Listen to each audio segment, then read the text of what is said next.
నమస్తే. శ్రీ గురుభ్యో నమః. ఆపదామపహర్తారాం దాతారాం సర్వసంపదాం లోకాభిరామం శ్రీరామం భూయో భూయో నమామి. శ్రీమాత శ్రీ మహారాజ్ఞి శ్రీమత్ సింహాసనేశ్వరి చిదగ్నికుండ సంభూత దేవకార్య సముద్యత ఉజ్జిత్వాను సహస్రాభ చతుర్బాహు సమన్విత రాగస్వరూపాషాఢ్య తల్లి శ్రీమాత శ్రీమాత్రే నమః. ప్రతి మాసం చెప్పుకున్నట్టుగా జూలై మాసానికి మరి గోచార స్థితిగతులు ఎలా ఉన్నాయి, ఆ గోచారంలో ఉన్నటువంటి ఈ గ్రహాల స్థితిని బట్టి యుతిని బట్టి మనకి ఒక్కొక్క రాశి వారికి అంటే ద్వాదశ రాశుల వారికి ఏ రకంగా ఉంటుంది అన్నది చూద్దాం. దానికి గాను అసలు మనం ఈ జూలై మాసాన్ని కనుక తీసుకున్నట్టయితే జూలై 1 నుండి 14 వరకు మనకు నిజ జ్యేష్ఠ మాసం నడుస్తుంది. ఎందుకంటే ఈసారి అధిక జ్యేష్ఠ మాసం వచ్చింది కాబట్టి ఇక్కడ మనకు నిజ జ్యేష్ఠ మాసంలో మనకు కనిపిస్తాం. ఆ తర్వాతి కాలం అంతా కూడా ఆషాఢ మాసం వస్తుంది. సో మనకి జూలై ఇటు నిజ జ్యేష్ఠ మాసం అటు ఆషాఢ మాసం రెండు కలిసి ఉండటం అనేటువంటిది కనిపిస్తుంది.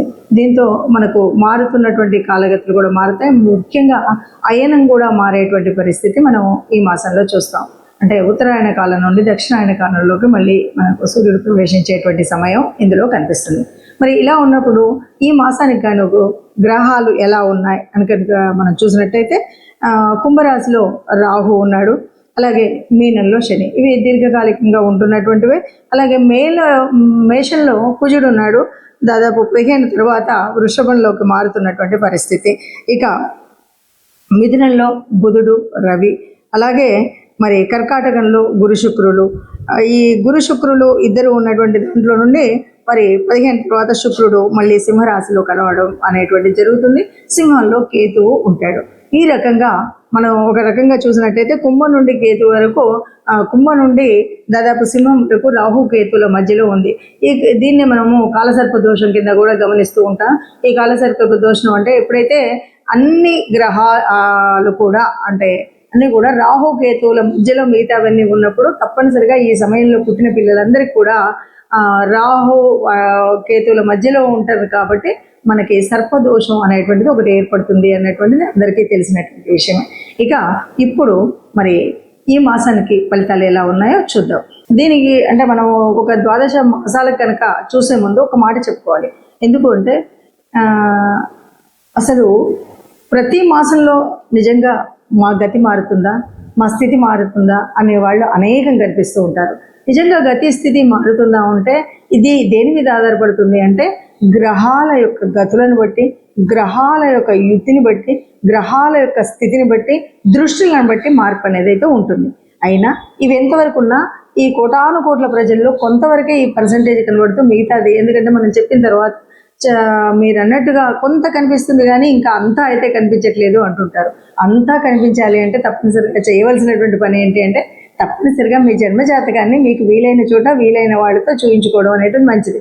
జన్మజాతకంలో ఉన్నటువంటి వాటికి అనుగుణంగా ఇప్పుడు మనము ఈ మారుతున్నటువంటి గ్రహాలకి ఎలా ఉంటుంది, ఇది సర్వసాధారణంగా అందరికీ కలిపి చెప్పేటువంటి గ్రహస్థితి. కాబట్టి గ్రహస్థితి మారినప్పుడు మన యొక్క జాతకం ఎలా ఉంటుంది అన్నది ద్వాదశ రాశులకు మనం చెప్పుకుంటూ వస్తుంటాం.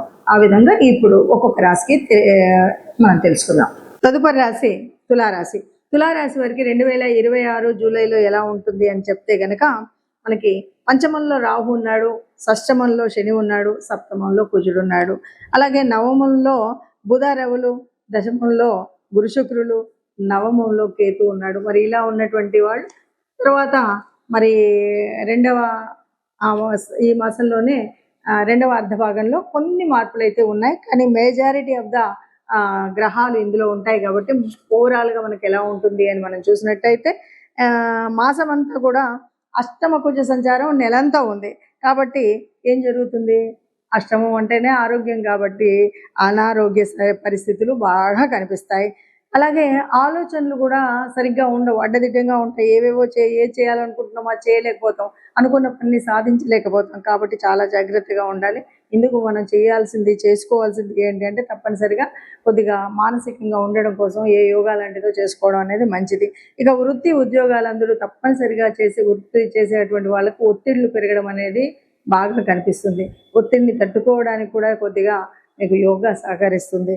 తర్వాత అధికారులకు మనం అన్నిసార్లు వాళ్ళని సంతోషపెట్టలేము, కానీ అలా అని ప్రతిసారి కోపం తెచ్చే విధంగా మనం చేయడం అనేటువంటిది ఇప్పుడున్న గ్రహస్థితి అలాంటిది. కాబట్టి తప్పనిసరిగా మౌనంగా చెప్తూ వాళ్ళు చేస్తున్న దానికి అన్నింటికీ సరే అంటూ ముందుకు వెళ్ళడం అనేటువంటిది తీసుకోవాల్సినటువంటి జాగ్రత్త. ఇక భావ వ్యక్తీకరణ, మనం ఒక్కొక్కసారి ఏమంటారంటే అమ్మ అంటే కూడా అది ఒక బూత్ కింద మాట్లాడే పరిస్థితి అప్పుడప్పుడు వస్తుంది అంటారు కదా. అది ఈ సమయం, ఈ మాసంలో చాలా జాగ్రత్తగా ఉండాలి. ఎవరితో మాట్లాడినా భావ వ్యక్తీకరణ స్పష్టంగా ఉండాలి. లేదు అంటే అది మిస్కమ్యూనికేషన్లోకి వెళ్ళిపోతుంది, తప్పు అర్థం తీసుకునేలాగా ఉంటుంది. అలాగే సంతాన విషయంలో కూడా ప్రతికూలమైనటువంటి ఆలోచనలు ఉంటాయి. కొన్నిసార్లు ఏంటంటే మనం ఎవరినైనా విమర్శించాము అంటే ఇక లేనిపోని చిక్కులు తెచ్చుకొని ఓ ఇరికాటంలో పడ్డట్టే. ఇక అందుకని ఈ విమర్శలు చేయడం కానీ, అప్పటికే సంతానం నుండి ఒక ప్రతికూలమైనటువంటి వాతావరణం ఉంది కాబట్టి ఆ విషయంలోనూ జాగ్రత్తగా ఉండాలి. ఏది ఏమన్నా సరే ఈ మాసంలో మనం చేయాల్సినటువంటి పరిస్థితి ఏంటంటే చాలా వరకు అవసరం లేని చోట మాట్లాడకుండా ఉండడం, మౌనంగా ఉండడం. అలాగే అవసరమైనప్పుడు ఆ భాషను మరీ చాలా స్పష్టంగా కమ్యూనికేషన్ ఉండాలి. అది లేకుండా ఏదో వేగ్గా మాట్లాడేస్తే కమ్యూనికేషన్లో మన తప్పు అర్థాల కింద వాళ్ళు తీసుకునే పరిస్థితి ఉంటుంది. కాబట్టి ఈ విషయాల్లో జాగ్రత్త తీసుకున్నట్టయితే బాగుంటుంది అని చెప్పచ్చు. ఇప్పటి వరకు మీరు ఈ గ్రహస్థితిని చూశారు కాబట్టి ఈ గ్రహస్థితి మరి ఇలా ఉన్నప్పుడు ఎవరం కూడా కష్టాలను ఆశించాం, ఎవరు కూడా కష్టాలు ఇష్టపడం. అయినా గ్రహస్థితి ఇలా ఉంది. ఎప్పటి నుండో అనుభవిస్తున్న కష్టాలు ఉన్నాయి, నష్టాలు ఉన్నాయి. అందరికీ ఆశాజనకంగా ఉండే విధంగా ఉండాలన్నదే ఉంది. కాబట్టి మనకు తప్పనిసరిగా కావాల్సినటువంటిది దైవానుకూలం, అలాగే గ్రహాల యొక్క అనుకూలత కావాలి. మనం ఏది ఏమన్నా గ్రహాల సంచారాన్ని బట్టి ఉంటుంది, కానీ మనకు అనుకూలించే విధంగా ఉండాలి అంటే మనం పుట్టినరోజు తెచ్చుకున్న ప్రారంభాన్ని బట్టే ఉంటుంది. పుట్టినప్పుడు మనం తెచ్చుకున్నటువంటి ప్రారంభం వల్ల కొన్ని యోగించేవి, కొన్ని యోగించేవి ఉంటాయి. అయినప్పటికీ ఇలాగ మనం ఏదైతే గోచారం చూస్తూ ఉన్నామో, గోచారంలో జరిగేటువంటి మార్పుల వల్ల కొంత ఉపశమనం పొందడానికి మాత్రం లాభం ఉంటుంది. ముఖ్యంగా చెప్పేది ఏంటంటే ఈ మాసంలో అవునన్నా కాదన్నా మరి గురువు యొక్క మార్పు అన్నది మనం చూసినటువంటిదే. ఈ గురువు మార్పు వల్ల ఈ గురువు అనుకూలంగా ఉన్నవాళ్ళు, అనుకూలంగా లేని వాళ్ళు అన్నది కాకుండా ఒకటి మనం చేయాల్సింది ఏంటంటే గురు గ్రహానికి మనం అంటే ఏదైనా ఒక గురు మంత్రాన్ని తీసుకొని ఈ మాసం అంతా కూడా తప్పనిసరిగా చేసుకోవాల్సినటువంటిది ఏంటంటే గురు మంత్రాన్ని తీసుకొని, అంటే ఏ గురువుకు మీకు సంబంధించినటువంటి దక్షిణామూర్తి అవ్వచ్చు, దత్తాత్రేయుల వారు అవ్వచ్చు, లేదా మీకు సంబంధించిన స్వయం గురువులు అవ్వచ్చు, లేదు ఇలా ఏ గురువుకు సంబంధించిన స్తోత్రం ఉన్నా ఆ స్తోత్రాన్ని మనం పాటించడం, లేదు నవగ్రహాల్లో ఉన్నటువంటి బృహస్పతికి సంబంధించినటువంటి శ్లోకం ఇది నిత్య పారాయణంగా పెట్టుకున్నట్టయితే మనకు ఈ గోచారం వల్ల ఏదైనా చెడు జరిగేది ఉంటే మీకు గురువు ఆ చెడును జరగకుండా సర్వవేళలా కాపాడుతూ ఉంటాడు.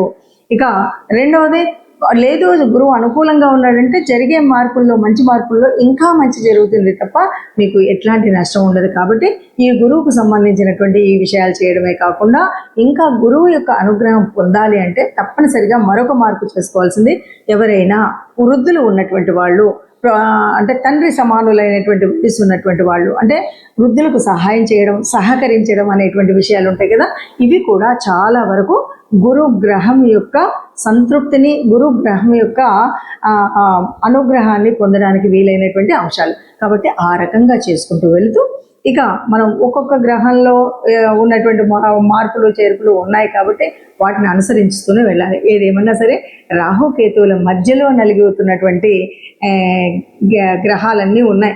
ఈ సమయంలో ఏది ఏమన్నా సరే వీలైనంత వరకు సుబ్రహ్మణ్య స్వామి దర్శనం కానీ, సుబ్రహ్మణ్య స్వామికి సంబంధించినటువంటి వరకు ఏదైనా స్తోత్రం, స్తుతి ఇలాంటివైనా చేసుకున్నట్టయితే చాలా వరకు మనం అనుకున్నటువంటి కష్టాలు ఏవీ లేకుండా నిబ్బరంగా ముందుకు వెళ్ళేటువంటి పరిస్థితి కనిపిస్తుంది. ఆ పరమాత్ముడు తప్పకుండా అందరినీ కాపాడుతాడు. అందులో మనం నిత్యం ఇలాంటి చక్కటి పారాయణం కానీ లేదా ఆ సంబంధిత శ్లోకాలను కానీ చదువుకున్నట్టయితే ఒక సత్సంగత్యం వల్ల, ఆ దేవాలయం యొక్క పాజిటివ్ వైబ్స్ వల్ల తప్పకుండా మనకు మంచి జరుగుతుంది. మనం ఎప్పుడు ఏ మాసానికి ఆ మాసం చూసినప్పుడు కొన్నిసార్లు ఏమవుతుందంటే ఆ మాసంలో మనకు అనుకూలించే విధంగా, అంటే గ్రహాల అనుకూలం ఎలా ఉన్నా కానీ మనకు ఆ మాసంలో వచ్చే కొన్ని పండగలు ఉంటాయి. ఆ పండగల యొక్క ఫలితాన్ని కూడా పొందేటువంటి అర్హత పొందాలి అంటే తప్పనిసరిగా దానికి సంబంధితమైనటువంటి పూజలు చేసుకోవడం వల్ల కూడా ఈ గ్రహాల యొక్క అననుకూలత ఏదైతే ఉందో దాన్ని మనం మాయ చేయొచ్చు. ఆ రకంగా కనుక మనం చూసినట్టయితే మనకి 16వ తారీఖు, జూలై 16వ తారీఖు మనకు జగన్నాథ రథయాత్ర ప్రారంభం అవుతుంది. ఆ జగన్నాథుడు అంతకు మించినటువంటి గురువు ఎవరు ఉంటారు మనకి? ఆ శ్రీకృష్ణ పరమాత్మకు సంబంధించినటువంటి తత్వాన్ని చదువుకోవడం, వినడం, లేదా ఆ జగన్నాథ యాత్ర జరుగుతున్నప్పుడు మనం చూడడం, లేకపోతే మన ఏరియాల్లో కూడా ఇవాళ రేపు చేస్తున్నటువంటి జగన్నాథ రథయాత్రలో పాల్గొనడం, ఏదో అక్కడ సంబంధించినటువంటి విషయాలను వినడం చేసినట్టయితే మనకు ఉత్తమమైనటువంటి స్థితి ఉంటుంది. అలాగే మరి 17వ తారీఖు వచ్చేసరికి మరుసటి రోజు నుండి కూడా దక్షిణాయనం ప్రారంభం అవుతుంది. దక్షిణాయన కాలంలో మనం చేయాల్సినటువంటి పుణ్యక్రతువులు బోలెడని ఉంటాయి. వాటన్నిటినీ కూడా ఈ మాసం అంతా అవలంబించినట్టయితే మన కష్టాలు తొలగుతాయి.